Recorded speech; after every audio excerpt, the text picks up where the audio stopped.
Welcome to the Business Happy Hour with your hosts, Frank Coto from Lincoln Lending Group, Ryan Pelky from TampaBay Plumbers, and Doug Ford with Suncoast Roofing Solutions on 970 WFLA. These three business owners will teach you how to work to live it up, not live to work. Now sit back, grab a cold one if you have one, and get ready for some serious business talk with three hilariously serious business owners. Now, your host of the Business Happy Hour, Frank Coto. Hey, Tampa Bay, welcome back to the Business Happy Hour. Hope you guys are having a great morning or a good lunch afternoon if you're listening to us live on Facebook or our YouTube channel. Don't forget to tune in there. We also like to see your comments. We're having a great day today. Myself, Doug, and Ryan. How you doing, Doug? Not so great, but everything's good. Yeah, we had some rough news I heard over the weekend we're going to be talking about later in the show, right? Yep, unfortunately. Yeah, but here at the Business Happy Hour, we like to help those in need. We've had some people on the show before with some rather horrible situations. We want to make sure that we're helping our community and helping out those who we can, so we're going to bring up that story a little later. Ryan, how you doing this morning? Real well. Good to be back. I feel like I haven't been here for a while. Yeah, you haven't been here for a while. I know, right? Yeah, feeling a little rough around the edges last Friday, so. You smooth that out? Yeah. All right, good. Well, we're glad to have you back. And Gary, how are you doing, Gary? Beautiful. Yeah, Gary chimed in a lot last week in your absence, Ryan. We got some Pasco County insight last week. I'm sure everyone's tired of that by now. You never know. You never know. So, guys, we have a good show for you today. All kinds of interesting stuff. We're talking a little bit about the Bitcoin boom or decline. Bust. Or bust. The boom or bust. We've got a couple stories that Doug brought in for us. One sad one, one exciting one for the world real estate market, the world market in general. I've got a cool Harvard study we're going to be going over with you guys. And what else we got here? We're going to talk Apple phones possibly, and a class action lawsuit. So let's get rolling here. Let's start with the market, guys. Let's talk about this Bitcoin thing, cryptocurrency. We've really been big on this. Doug's already a crypto 100,000-aire. Okay. He may have already sold out his position. Doug's up 100,000%. I've definitely sold out of my position a long time ago. So while I'm on the air, I'm going to pull it up right now. And mind you, you guys are either watching us live right now or on Wednesday. You might be catching on Friday. But if you're listening Sunday morning, I'm going to be a little behind on what I'm telling you here. But right now, yeah. Oh, wait a minute. It popped back up. Yeah. So now it's back over 10,000. $10,034. Looks like earlier today it was, it dropped down to 92 today. It moved so much. I mean, it was 10.5 just when we left lunch. That's a good point. So it's down 500. It's always been volatile. I mean, come on, guys. Yeah. I mean, earlier in the day it was 12,054. But does it have to do with I was reading something about the North Koreans? They're no longer allowed to trade. South Korea is no longer allowed to trade Bitcoin anymore. No, and that's been that. manipulating the market quite a bit because they've been trading like crazy. Really? Yeah. What does that have to do with the market? I'm not in the Well, people are buying, selling all the time. It's making the fluctuation in price go up and down a lot. So South Korea was one of the bigger buyers, sellers, of the bigger transaction people, basically. It seems that way. Wow. I bought Litecoin a couple of weeks ago, and it's down 40% since I bought it. And that Ethereum went up like 50%, and then now it went back down. So Ethereum's almost back. So I bought it into Ethereum. Right now it's at 872. I bought it in originally around 400, and then I bought again at 800. I sold out, I think, when it hit like 13, 14, 100. But, Ethereum, from everybody's telling us, is the long-term one. Bitcoin, I think, will always be there. But Ethereum, what I understand, if they equate Bitcoin to MySpace, Ethereum is Facebook. It's the better blockchain technology, the more popular one that they think is going to survive with Bitcoin. Yeah. Any way you look at it, I want y'all's opinion. Markets are always up and down, but what do you do when they go down? Buy more. You buy more, right? So if you believe in this, today's the day to buy. Yeah, it's not something you want to go mortgage your house, to do. But unless you go to Lincoln Lending Group. Mortgage away. Pay your house off in 2 weeks with Bitcoin. But if you got a couple $1,000s to lose, it'd be, I'd say, probably a lot safer than going to the casino. Well, Ryan really brought up the right point right there. If you have expendable money, if you have money that you're not worried about losing, buy in. I'm an optimist. Probably about 1 billion times more optimistic than Doug. No, it's not that I'm not an optimist. It's just I'm not a fan of buying something that's so volatile. And that's a good point. Yeah, that's really what I like guaranteed money. Right. And that's not guaranteed. I think Amazon's guaranteed money, honestly. Well, I think there's a lot of companies out there that are guaranteed money, but I just don't think Bitcoin is one of those things. I think that everyone is late to the bus. Well, okay, I want to bring that up. So everybody in this world also wants a get-rich-quick scheme. And that's a problem, is people see that all these people have made so much money, and then now they're hopping on the bandwagon. Frank made a good point, though, at lunch. If Amazon starts accepting this as currency, I mean, so let me tell that story. I said at lunch. So there's these cycles that we go through in any things that happen in the tech bubble. It happened in the internet bubble. It's happened in the housing bubble. That you have your really smart investors who are ahead of the game, risk takers as well. Doug's right about that, and they get in very early. The early adopters. Those guys are the ones who make the real profit, the fast profit. Then you have the slightly smarter people. The people more like us, not smarter, but maybe not as smart as the original guys or as risky. Maybe a little more in the know. A little more in the know, okay, but not necessarily the general public. And we get in, on that second phase, okay, and that's kind of where we are right now. If you look at the history of these cryptocurrencies, then you have the masses, and the masses is when you really see that spike. But that's the spike that usually ends up with the drop, with the bubble bursting, okay. So the word on the street right now is we're in the second phase, and Amazon very well may announce as early as February 2nd, I think it's going to be sometime in the next month or so, that they're going to officially accept Bitcoin. So here's the story. In my office meeting this morning, I just happened to mention this to my staff. We had 10 people in the room, and I said, hey, you guys, this might be happening. I don't know if you're aware of it. And 3 people in the room, okay, and that's only 3 that spoke up, but they said, what's Bitcoin? Literally, what's Bitcoin? I think I've heard of that before. So if you think you're sitting in a room of your friends and you think everybody knows about it, the truth is they don't. Yeah, that's crazy. It's not hit the masses. So then I told her, I said, hey, do you shop Amazon? She said, yeah, I buy something on there every day. Well, you're going to know what Bitcoin is when all of a sudden it becomes one of your checkout methods on Amazon. I just don't think that it's so volatile. It's just not a currency you want to buy things with. That's my issue with it. That I agree. It's not a stable. To me, it's not a stable currency. And now it will be, and hopefully it's in the future. Right. But we're not there yet. I don't think we're anywhere near there. I think that we're going to go through a more of a decline. I think that we're going to have a bigger bust, just kind of like the .com boom. Right. So I mean, but we might boom before we bust. Oh, yeah. But I think that Frank's point is valid because once the masses get in and the prices really go up, that's when the institutional investors are going to take their profits, and that's when it's going to. But they've already started. They already sort of started doing that. I think there's a lot of them probably have. They ride the wave though. They trade it. Well, they've been shorting it, longing it. To your point on South Korea, if South Korea has been trading it, so they've been playing the smart money. Even as astute financial guys as we are, we're not day traders. I mean, we probably could sit there and make money. It's funny. My cousin, one of my cousins called me yesterday, and he was talking about day trading. He's like, "Yeah, I've been doing this," and I'm like, "Yeah, but it's not guaranteed." No. It's just most people I know that day trade, they lose their butts. Right. It's just so hard to I think it has to be your job. It's got to be a full-time job. It's like these multi-level marketing things. Yeah, guys make money all around the place, but they never make money and hold another job. If that's your job, then you better make money. Right. I mean, that's your job is to make money. But the whole Bitcoin thing, you look, just don't invest what you're not willing to lose. However, do your research, look into it. You might find, that we are poised to hit the next level on it. And I agree with Doug too. There's going to be drops as well. And personally, when we get off the show, I'm probably going to buy a little bit. I'm going to buy that, and I'm going to buy a little bit of Ethereum because I think both of them are good. And we talked about this before on the show.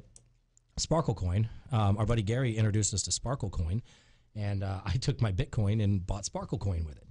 I think that's a total gamble. I mean, that's when I put that $1,000 into that, it's I've pretty much decided I spent that money. Yeah. But I do that with all my stocks I buy. I don't that's ever. Your mentality. It's just if I give it to my banker, I just forget about it. So that's the business happy hours advice, right, guys? Is don't spend the money unless you're willing to lose it. Right. Every investment is a risk. Look at it like going to the casino. Yeah. I mean, even stocks, they're obviously not as volatile as Bitcoin, but I mean, stocks go up and down just as much. So you have to be willing to lose it all. We talked about that at lunch. We were talking about our children. I brought up the idea of, hey, should we be, let's talk about the Dow real quick. That's some positive news. Yeah, there's talks of Dow going to 30,000. And I bet to touch 26 right this second. 4 years ago, if we had said the Dow's going to hit 20, people would have been like, "You're out of your mind." What was it, like 12.5? Dude, it went down to, what did it go down, like 6 after the crash? Yeah. I mean, the Dow Jones, you could quadruple your money. It just hit 26,100 or it's 26,010. You heard it. You heard it here. Dow just hit $26,000. 26,000 points. 26,000 points. Sorry, not Points. dollars. I'm thinking Bitcoin. Amazing. What was it? 18,000 when Trump took office? Yeah, Trump had nothing to do with that, right? No, I mean, we were talking about with kids. I mean, I think it's smart.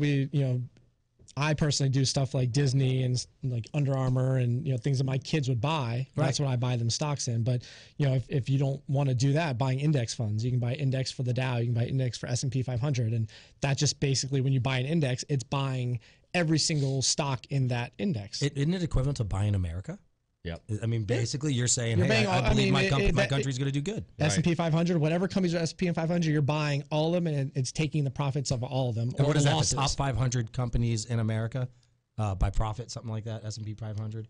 I think so, or by sales volume. I'm not sure how they look like that. Break it. Gross revenue, something like that. Yeah. But it's a safe way to, I think even Warren Buffett says if you don't know how to understand the valuation of a stock and buy a stock right, then buy indexes. It's a great idea. That's coming from Warren Buffett, probably the smartest investor in our time. See, that's the thing era. about Warren Buffett. He doesn't day trade. No, he even said, and I know we have 30 seconds, but he even says right now, Bitcoin is a joke, and he wouldn't even, if he could do something right now, he would short it in the next 5 years. See, that's really interesting. Yet we have those tech guys on the show. Because they're tech. Because they're tech. They're not finance guys. They're not finance guys. Anyway, we got to take a break. When we get back, maybe we'll touch a little bit more on this stock. But we've got a sad story we're going to talk about when we get back. A friend of Doug's that we lost recently, and we'll see if we can help out that family. You're listening to the Business Happy Hour on 970 YouTube on Facebook. Please like us on Facebook and listen away. We'll see you in a minute. Hi, I'm Ryan with TampaBay Plumbers. Thank you for choosing us for all of your plumbing, septic, and water treatment needs. What makes us different at TampaBay Plumbers is that we're a local full-service plumbing contractor that can handle any project, large or small, including cured-in-place pipelining, septic installations, and various water treatment products. You can find us at tampaplumber.net or 24/7 by phone at 813-PLUMBER. Thank you, and we look forward to working with you. This is Ryan with TampaBay Plumbers. At some point, we've all had to have a drain line snaked out. This typically involves running a steel cable through the drain line in an effort to clear a blockage. This often leaves a film of scale or buildup on the inside of the pipe with a hole in the middle. The only way to properly descale a drain line is to perform a hydrojet service. We use equipment that essentially pressure washes the inside of the pipe, leaving your drain lines free and clear. The two symptoms of a sewer backup are foul odors and slow-moving drains. If you are experiencing either of these, contact us at tampaplumber.net or 813-PLUMBER.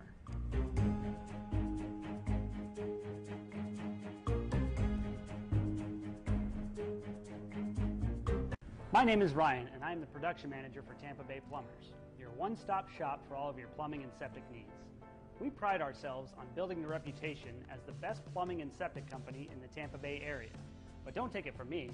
Look us up on Google and you will see that we have a 4.8-star rating with over 100 reviews.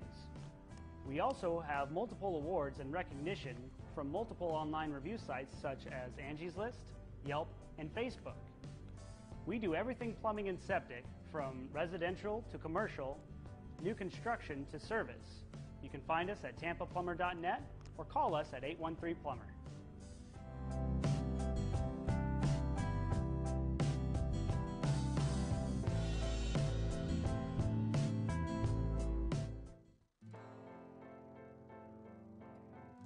I'm Ryan with TampaBay Plumbers.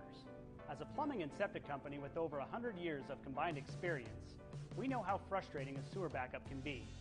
That is why we pride ourselves on being able to identify the cause of a problem before a backup ever happens. One of the tools we use to identify a problem in the sewer system is a video inspection camera. This camera runs through the drain line and is able to identify and locate any problems in the sewer system on a live feed. We then take that information from the live feed and are able to provide a recommendation on how to best fix the problem oftentimes without the use of any excavation. If you are experiencing any problems with your sewer system, you can find us at tampaplumber.net or call us at 813-PLUMBER. Hi, I'm Ryan with Tampa Bay Plumbers, and welcome to our website. So what's different about Tampa Bay Plumbers? Everything is different about us. Our company does literally everything that involves plumbing, water, drainage, sewer, septic. We handle it from A to Z, which is completely different than just about every company in town. If you call a plumber, they don't do septic necessarily. Definitely if you call a septic contractor, they don't do plumbing. In addition to doing a very wide scope of services, we do them extremely well. And the reason why is our process and our people. We have spent many years perfecting our craft, and we've also spent many years finding the best people to operate our system. And we have by far the best plumbers in town. I will put my guys up against any companies, anywhere, anytime, any place. And that's just evidence in the type of quality work that we put out. Go online, look at our reviews on Google, look at our reviews on Angie's List. No one else is as highly rated as us unless they're putting bogus reviews up. But our company takes a lot of pride in what we do on a daily basis, and we hope that you give us a chance. Again, I'm Ryan with Tampa Bay Plumbers. Thanks a lot for visiting our site.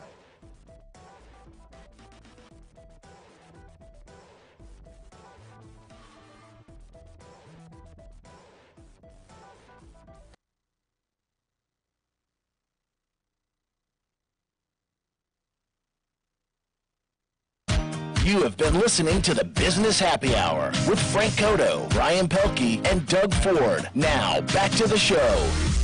Hey, guys, welcome back to the show. Hope you're having a good morning. Sorry, I'm having a little bit of technical difficulties in my ears right now.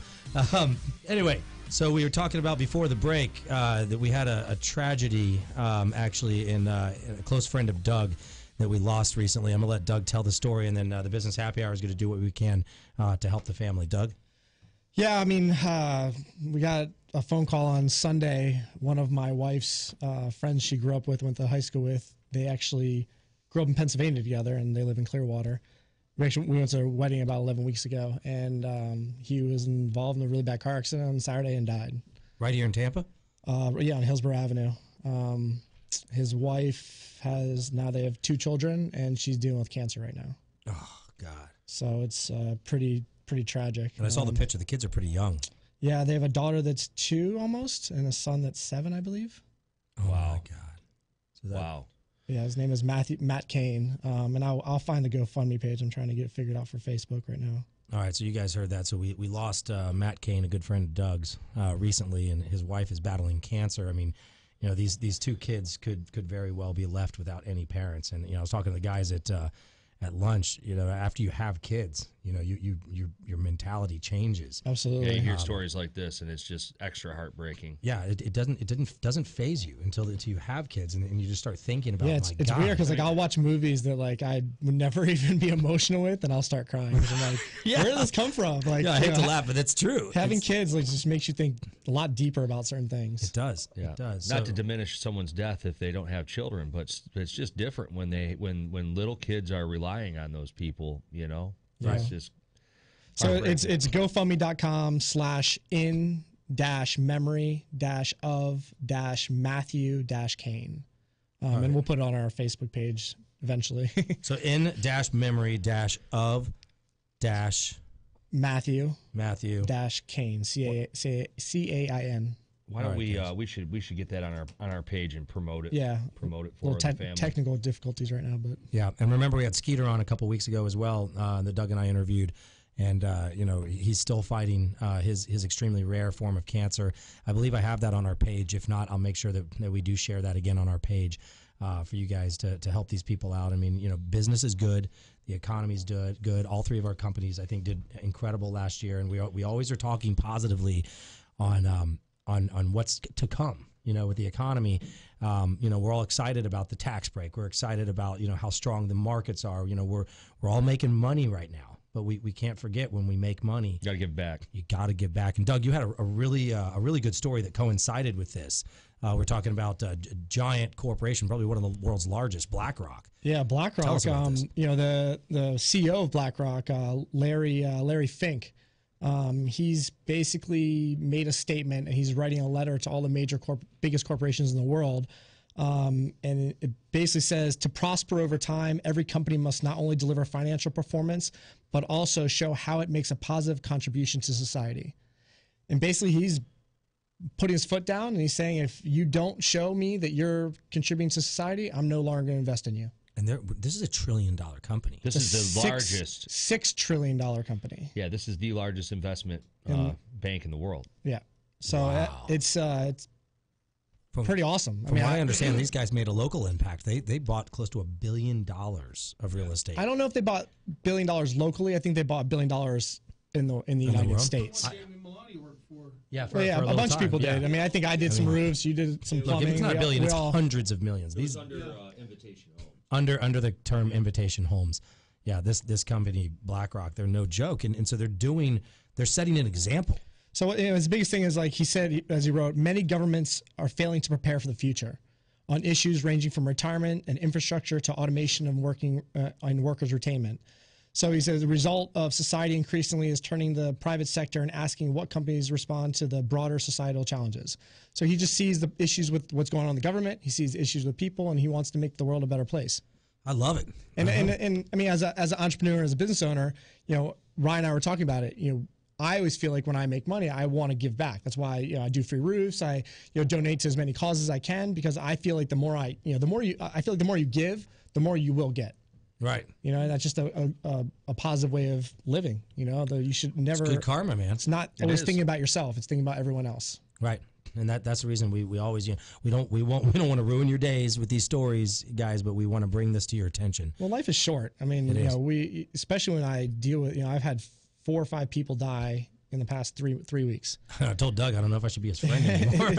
But it just makes you look at life, and you analyze what's going on, and it's tough. You're a lot of times you're remembered for what you do for others, not what you do for yourself. So that's a very, very good moral. And let's segue from that into we can tease this a little before the show, but before the next break here, Apple almost is doing the opposite, if you ask me. They just admitted recently to programming in their phones that makes the phones deteriorate. The speed, the performance. The speed and the performance. I have a personal. I mean, You hate Apple. Well, no, I don't hate Apple. It happened to me. So I transitioned from Android to Apple. Okay. And because you hate Apple. no, I wanted all phones have issues. Right. So everyone's like, oh, try an iPhone. So I tried an iPhone. I had it for 6 months, and it was awesome. I mean, it performed great. No issues. As soon as I did the iOS update, the phone turned to garbage. I mean, it was worse than any Android I've ever had. So I immediately switched back to Android, and I've never had a problem since. But I mean, I had no idea that was something they were doing. I mean, I just was like, this is ridiculous. And think about how many customers they lost because of that. And they just admitted to this. And now admitting to it, that's even worse. Well, but I think what the they ethics admitted behind to that is that they did it in an effort to preserve the battery. Yeah. Is that what they did? I think it has something to do with the but to make the battery performance bad, I mean, I understand the battery thing. They were saying that they lowered the speeds down of the phones to preserve the battery. Yeah, exactly. But not like what him and I are talking about. They made it so when they do update the new system, the new iOS update, it makes your phone act. Yeah, it makes your phone glitch out. Remember when I was having that messaging issue? And when your with my phone own glitches out, you're going to want to buy a new phone. And that's why Yeah. they did that. So you constantly keep buying a new phone. I spent hours in the Apple store with my 6S. Okay, they ended up replacing my battery under that warranty thing they've got going on with the replacing them for everybody. But I literally spent 3 hours in there. You know how hard I work and what that probably meant I lost. But I spent 3 hours in that store trying to get it fixed. In the end, nothing they can do. Reinstall, new install, wipe the phone, do this, do that, all these crazy things. And you know what fixed it? I bought a new phone. So the same software, guys, the same everything. I bought a new phone and it was fixed. Anyway, we're going to talk a little bit more about this. And we're also going to talk about a Harvard study that talks about the cost of obtaining new clients compared to retaining your existing clients when we get back. You're listening to the Business Happy Hour with Doug of Suncoast Roofing Solutions, Ryan of Tampa Bay Plumbers, and myself, Frank of 813 Mortgage. You drop the E, we drop the fee. Apply today. Let's be back in a minute and talk about Apple and the controversy. Hi, I'm Ryan with Tampa Bay Plumbers. Thank you for choosing us for all of your plumbing, septic, and water treatment needs. What makes us different at Tampa Bay Plumbers is that we're a local full-service plumbing contractor that can handle any project, large or small, including cured-in-place pipelining, septic installations, and various water treatment products. You can find us at tampaplumber.net or 24/7 by phone at 813-PLUMBER. Thank you, and we look forward to working with you. This is Ryan with Tampa Bay Plumbers. At some point, we've all had to have a drain line snaked out. This typically involves running a steel cable through the drain line in an effort to clear a blockage. This often leaves a film of scale or buildup on the inside of the pipe with a hole in the middle. The only way to properly descale a drain line is to perform a hydrojet service. We use equipment that essentially pressure washes the inside of the pipe, leaving your drain lines free and clear. The two symptoms of a sewer backup are foul odors and slow-moving drains. If you are experiencing either of these, contact us at tampaplumber.net or 813-PLUMBER.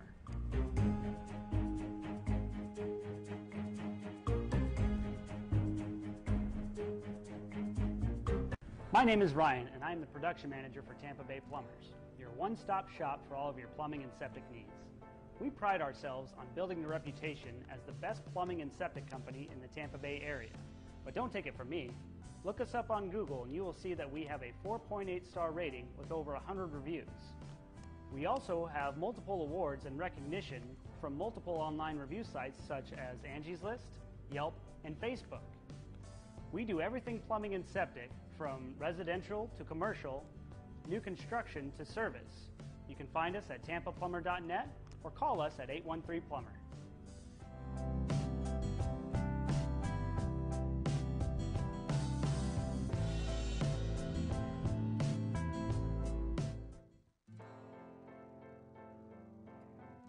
I'm Ryan with Tampa Bay Plumbers. As a plumbing and septic company with over 100 years of combined experience, we know how frustrating a sewer backup can be. That is why we pride ourselves on being able to identify the cause of a problem before a backup ever happens. One of the tools we use to identify a problem in the sewer system is a video inspection camera. This camera runs through the drain line and is able to identify and locate any problems in the sewer system on a live feed. We then take that information from the live feed and are able to provide a recommendation on how to best fix the problem, oftentimes without the use of any excavation. If you are experiencing any problems with your sewer system, you can find us at tampaplumber.net or call us at 813-PLUMBER. Hi, I'm Ryan with Tampa Bay Plumbers, and welcome to our website. So what's different about Tampa Bay Plumbers? Everything is different about us. Our company does literally everything that involves plumbing, water, drainage, sewer, septic. We handle it from A to Z, which is completely different than just about every company in town. If you call a plumber, they don't do septic necessarily. Definitely if you call a septic contractor, they don't do plumbing. In addition to doing a very wide scope of services, we do them extremely well. And the reason why is our process and our people. We have spent many years perfecting our craft, and we've also spent many years finding the best people to operate our system. And we have by far the best plumbers in town. I will put my guys up against any companies, anywhere, anytime, any place. And that's just evidence in the type of quality work that we put out. Go online, look at our reviews on Google, look at our reviews on Angie's List. No one else is as highly rated as us unless they're putting bogus reviews up. But our company takes a lot of pride in what we do on a daily basis, and we hope that you give us a chance. Again, I'm Ryan with Tampa Bay Plumbers. Thanks a lot for visiting our site.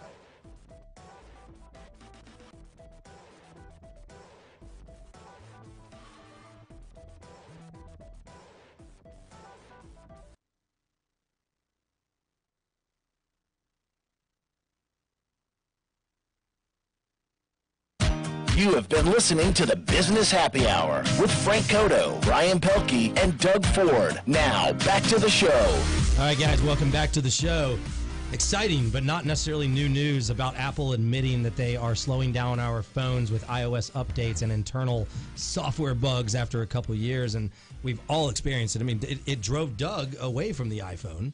Okay, Ryan and I are hanging on there. We're just hanging on. I love my iPhone, honestly. I've dropped it 30 times. I've got cracks all over the screen, chips, and it just still runs like a Ferrari. Yeah, and look, I've got the same thing when I bought the new $1,200 X. Okay, exactly. I'll throw up. So Doug has a good story, though. Tell us that story quick about you and the mystery lawnmower. Well, I'm not going to tell the whole story. I don't want to go into that. But my phone did stay under the water for about 15, 20 minutes. Along with Doug. along with me. Along with a struggling Doug was under the water. Every part of Doug besides his neck. Yeah, pretty much. We won't go there, but at the same time, we almost had a GoFundMe page for Doug. my phone survived. The phone survived, and it's what, a Samsung Note 8. Note 8. So that's you can bring that one on a plane, right, Doug? Yeah. Okay, just making sure. Yeah, it was a Note 7 they had issues with. Yeah. Well, I think that's hilarious. You go in the lines at the airport and they're saying, if you have one of these phones. Well, the funny thing was, like, I had the Note 5, and it was right when the Note 6 came out, or Note 7 came out.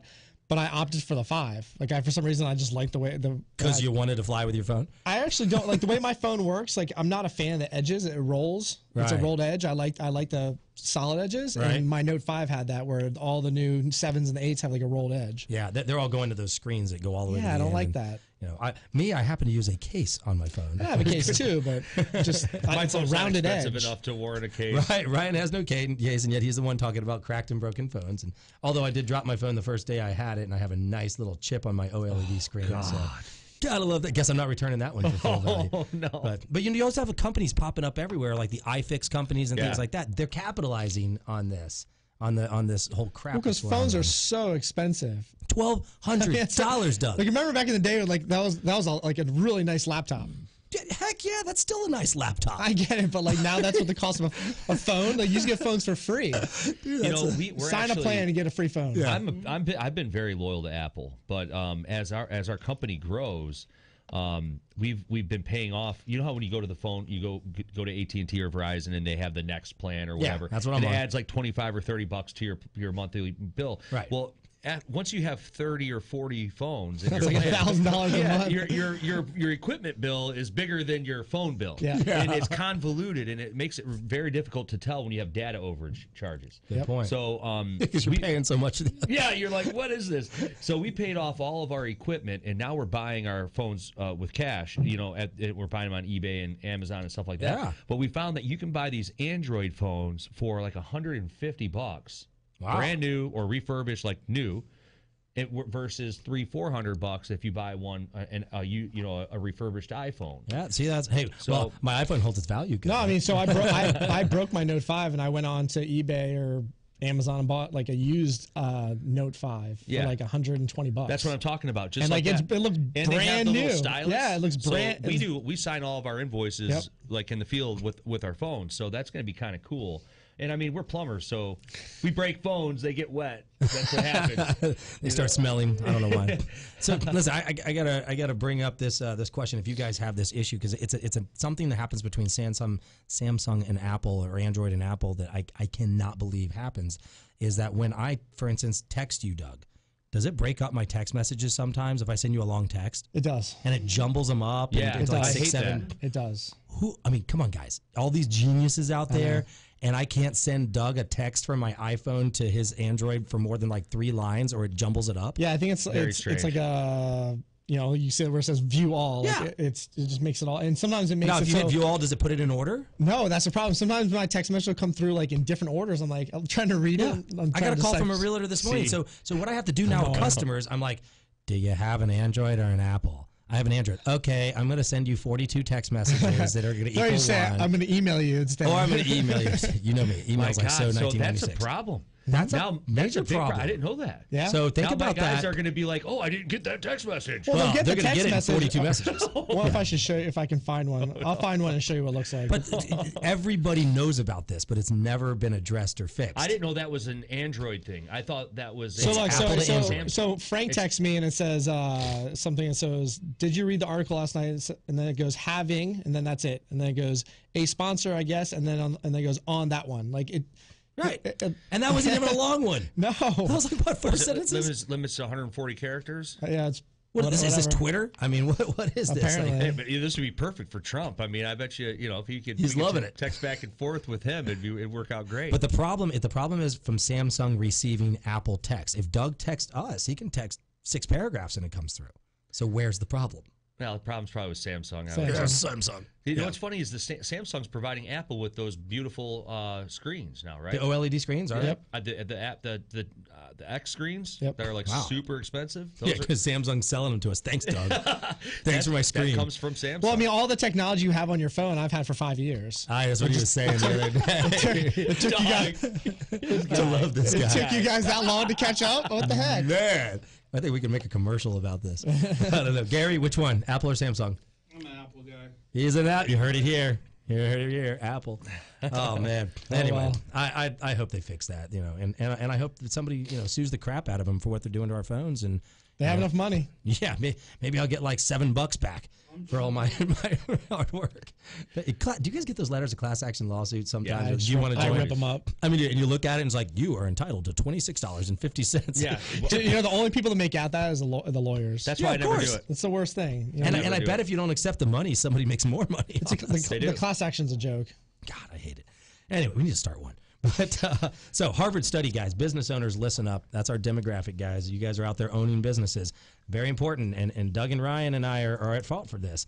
The Harvard study says it's 525%, requires 525% more effort and sometimes money and expense to get a new customer, one new customer, than to retain an existing customer and or get referrals from them. Very, very true. Very good point. So we talked about it at lunch. I mean, I'm terrible at this. But my goal, it's funny, I wake up every day, it's get new business, meet new agents, meet new contacts, get new business. Yeah. Without thinking about my 17 years of data in my computer for happy customers. But I mean, between you and I mean, Ryan's really the only one that has I would think a repeat style customer. I mean, I do a roof and I hope, mostly I'm not going to touch it for another 20 years. Yeah, well, and technology's getting better, so maybe but how about referrals? Though, I think a lot of people, they're refinancing. I'm talking about my industry. Oh, yeah. You know what I mean? So the only thing I do is I have customers that will refer people, so I give them, I try to give them a certain dollar amount in gift cards. But here's the question. Do they even know that you offer that? Yeah. So you do some my marketing sales guy will let people know that, hey, if we try to do a referral program, things like that. So okay, absolutely. I guess it'd be pretty bad if you had a lot of repeat customers, Well, with Doug, yeah. Well, I mean, but it's funny. It's I keep having to get my roof but a good story. Same guy. A decent story is I had a customer of mine that I didn't do the roof for this customer. I did it for the previous customer. Right. So the new owner called me like, I have a roof leak. So it was like 4 years after we did the roof, and we went out there. I'm not gonna joke. Like we probably went out there 15 times in a year and a half, and we kept saying it's not the roof, but they kept calling us saying it's the roof, it's leaking. So finally, I put an entire crew out there for a day just to figure out what was wrong with it. Ended up being the chimney cap. Oh, the chimney cap is responsible for like 80% of roof leaks. Oh my gosh! Especially the hurricane, we had like 10 people that said the roof leak. Probably 8 of them were chimney caps. Yeah, but regardless, so the customer has since then bought 5 roofs from me because he buys lots of homes. Nice. So he every time he gets a roof, he just gives it to me. So well, he noticed what kind of effort you put into finding that problem. He basically said, he's like, look, I've never had a contractor dig their heels devote this much time and effort to something that wasn't even your fault. Yeah, see that's beautiful, man, and that's what builds customers. So it's just like that's how I try to retain customers, just make everybody happy. But my customers are once in 20 years. So you should try to make your customer happy no matter what. No matter what. Right. Exactly. But to get referrals, guys, if you're a business owner, take a step back. Start right now. Look at your existing client base. Are you wishing them happy birthday? Are you thanking them on your business anniversary? Are you asking for a referral? That is one of the stupidest, easiest things you can do after a job's done. Hey, how do we do? Is there anybody else that you think we could help? I mean, right, Doug. Ryan has probably the most opportunity for this in here because, God forbid, I've had 4 plumbing issues this year alone. There's multiple things you can do. One, I mean, this is what my SEO guy tells me all the time. I don't really listen to him as much, but number one, listen to our advice from our people. Yeah, I mean, quarterly newsletters. Yeah, emails. It can be email or it can be sent in the mail. Educational. With retaining a customer, it's also being relevant to them because they forget about you. Right. So you want to stay relevant in their mind. Right. It's also, doing maybe client appreciation parties. We talked about maybe once that. a year do a Christmas party. How about the retargeting thing we talked about? Retargeting where, it's a little more complicated. I'm just diving into that now, but it's basically when a customer looks you up, whether it's on Facebook, on Google, or even on your website, it captures that person. And whenever they go to a website like Google, you actually pop up on the screen. Yep, and that's getting better and better. It's staying, your business is staying relevant to them. Look that up if you're a business owner. That is the way that us little guys. That's the future of marketing. Yeah, We that's know how who we does compete that with the big better than guys. anyone is Amazon.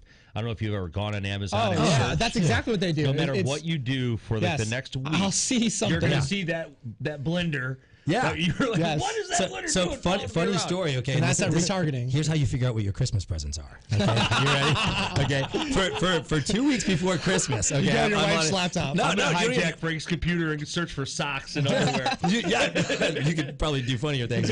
But so for 2 weeks before Christmas, okay, I saw these ads on Amazon when I was on there shopping for ellipticals.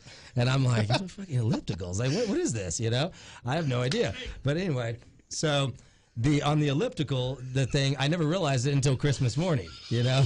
And lo and behold, I got an elliptical for Christmas. Right, so Yeah, lo and behold. my wife just happened to shop for ellipticals on Amazon, and it gave away everything. So, kids, if you're listening, if you want to know what your parents bought for Christmas, go on Amazon. Hey, you get an elliptical, I get an HK45. I mean, Yeah, tomato, whatever. You know?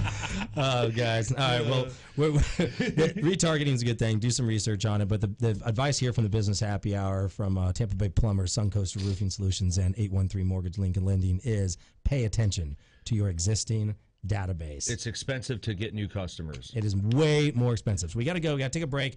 Last segment, we're going to talk about DACA, the government showdown, and we're going to maybe touch a little more on this retargeting. So stay tuned. We'll be back in just a minute on the Business Happy Hour. Hi, I'm Ryan with Tampa Bay Plumbers. Thank you for choosing us for all of your plumbing, septic, and water treatment needs. What makes us different at Tampa Bay Plumbers is that we're a local full-service plumbing contractor that can handle any project, large or small, including cured-in-place pipelining, septic installations, and various water treatment products. You can find us at tampaplumber.net or 24/7 by phone at 813-PLUMBER. Thank you, and we look forward to working with you. This is Ryan with Tampa Bay Plumbers. At some point, we've all had to have a drain line snaked out. This typically involves running a steel cable through the drain line in an effort to clear a blockage. This often leaves a film of scale or buildup on the inside of the pipe with a hole in the middle. The only way to properly descale a drain line is to perform a hydrojet service. We use equipment that essentially pressure washes the inside of the pipe, leaving your drain lines free and clear.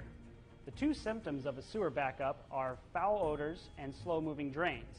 If you are experiencing either of these, contact us at tampaplumber.net or 813-PLUMBER.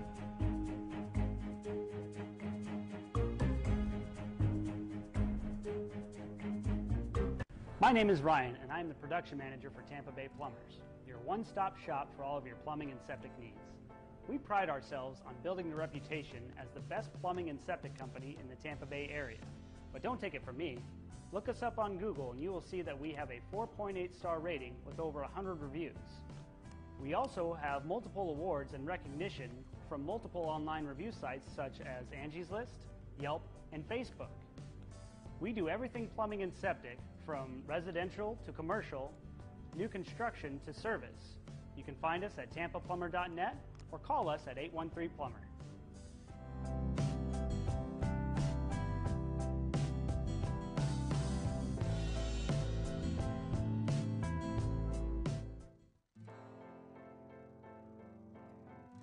I'm Ryan with Tampa Bay Plumbers. As a plumbing and septic company with over 100 years of combined experience, we know how frustrating a sewer backup can be. That is why we pride ourselves on being able to identify the cause of a problem before a backup ever happens. One of the tools we use to identify a problem in the sewer system is a video inspection camera. This camera runs through the drain line and is able to identify and locate any problems in the sewer system on a live feed. We then take that information from the live feed and are able to provide a recommendation on how to best fix the problem, oftentimes without the use of any excavation. If you are experiencing any problems with your sewer system, you can find us at tampaplumber.net or call us at 813-PLUMBER. Hi, I'm Ryan with Tampa Bay Plumbers, and welcome to our website. So what's different about Tampa Bay Plumbers? Everything is different about us. Our company does literally everything that involves plumbing, water, drainage, sewer, septic. We handle it from A to Z, which is completely different than just about every company in town. If you call a plumber, they don't do septic necessarily. Definitely if you call a septic contractor, they don't do plumbing. In addition to doing a very wide scope of services, we do them extremely well. And the reason why is our process and our people. We have spent many years perfecting our craft, and we've also spent many years finding the best people to operate our system. And we have by far the best plumbers in town. I will put my guys up against any companies, anywhere, anytime, any place. And that's just evidence in the type of quality work that we put out. Go online, look at our reviews on Google, look at our reviews on Angie's List. No one else is as highly rated as us unless they're putting bogus reviews up. But our company takes a lot of pride in what we do on a daily basis, and we hope that you give us a chance. Again, I'm Ryan with Tampa Bay Plumbers. Thanks a lot for visiting our site.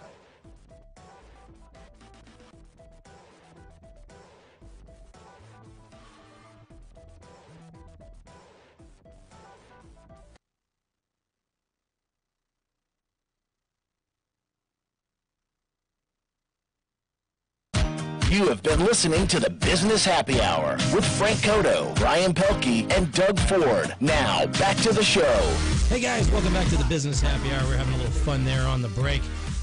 Anyway, let's go back real quick. This whole retargeting thing, guys, if you're a business owner and you haven't looked into it, talk to your internet guy, talk about retargeting. It puts you on the same playing field as the big guys. Yeah, it's a big deal. I want to give a quick example because I pay per lead for my leads sometimes, like a lot of us do. Yeah. And when my phone rings for, let's say, Google Home Services, it's $29 every time it rings. So if we answer the phone, and whether we book the call or not, it's $29. Wow. So whether we even go out to do the job, it's $29 every time the phone rings. So we convert 50% of those calls. Right, so that's what, $58 we pay to get that new customer as a converted lead. It costs about $5 to retarget a customer for a year. $5. Yeah, once you so you already can do have $6 for that one. Once you already have that customer, you retarget them for right. $5 versus almost $60. That's just that one source. And I've done certain types of advertising where I've spent $20,000 and not hardly got any leads off of it. So I mean, it's my thing is Google AdWords. It's probably I've had the worst success with that. I've had great success with Google AdWords, but I've had awful. Google Home Services is the new thing that's just coming out right now. We're one of their kind of like pioneering companies that are doing in this market, and it's phenomenal. It blows away Angie's List. It blows away Home Advisor. All of those. Because every technician, every person that works at your company that's going to go inside of one of the customers' houses is background checked. Nice. None of the other companies do that. So it's phenomenal. That's nice. I like that. It brings me to my last point that I was going to make on this is now's the time to renegotiate your advertising deals that you've had that have been existing for a long time. Angie's List, Home Advisor, all the different players that you've been getting leads from. The landscape has changed so much that you can. I just had one of my invoices dropped by 40. It dropped. It's 40% of what it was last year. Okay, because of Google Home Services coming into the game. I got them to discount it by 60%. Wow. Yeah, 55,000 down to 24,000. Nice. And I know when I worked for Ryan, when I sat in the call center, and took those calls, the calls that came in off those leads. I'd probably say it was more than that. It was probably about 65 to almost 70% that we converted when I was there. The Google calls are the organic calls. Right. They do have a higher conversion rate. I'm talking about. Why is that, Ryan?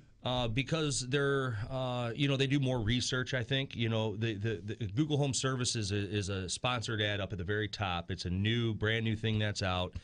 And, I think people that are going off the organic ads, they're spending 5-6 minutes on your website. They're spending the time to look at your reviews. So you have a better chance of converting those types of people. Do fixing your reviews pay off? Fixing them? Fixing them? You mean replying to the reviews? replying to them, or you have reviews on there. Absolutely. Yeah, it's always good to reply to Like a if you review. have somebody that has posted the wrong company because you have a name, Tampa Bay Plumbers has a name similar to another plumbing company, and they reviewed you wrong. Right, and we constantly monitor our reviews, and we've actually been very successful in having some of our reviews changed. We call our customers up that we actually had one that was really upset about the fact that we couldn't get out there to take care of them. We just said we were too busy. We have the same thing. And he wrote a 1-star review on us, and we have about 350 reviews, and we have the highest plumbing rating in this whole area. Nice. And so we take it very seriously.